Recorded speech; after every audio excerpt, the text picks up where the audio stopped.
The search is on tonight for a car thief who took off in a car with a child in the back seat.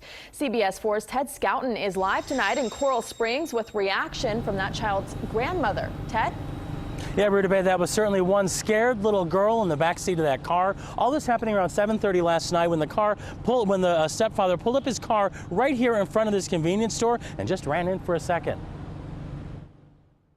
She's a little girl traumatized after an ordeal that would terrify even a grown-up.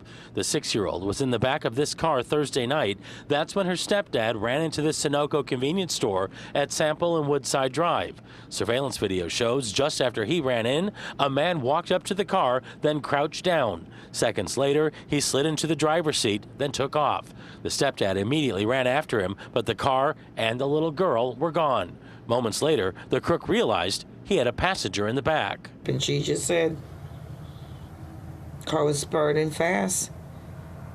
And then till he turned and looked at her and said, get out. Because she thought it was daddy. She didn't know what was going on because nobody drive that fast with her. I guess she got scared he was driving too fast. The child's grandmother does not want to show her face.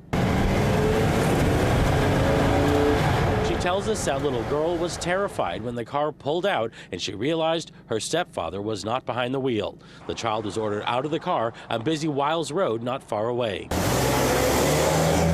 When the crook sped off, the little girl ran across the street. Fortunately for her, there was a jogger running by who helped her. She saw her crossing the street and asked her, where's your parent? And then she told her that they stole her dad's car and told her to get out. That little girl was so grateful to that kind stranger that even after police arrived, she would not let go of her. She wouldn't let go off of the lady that found her. So they had to take the lady back to the gas station with her. That was her angel. So somebody saved her, so she hung on to her. And that crook and the car are still missing right now. The car is a black Kia Optima. It looks similar to the one you see there on your screen. The tag on the car is CQQV13. If you have any information, give Broward Crime Stoppers a call. That number is 954-493-TIPS. Live in Coral Springs, Ted Scouten, CBS 4 News.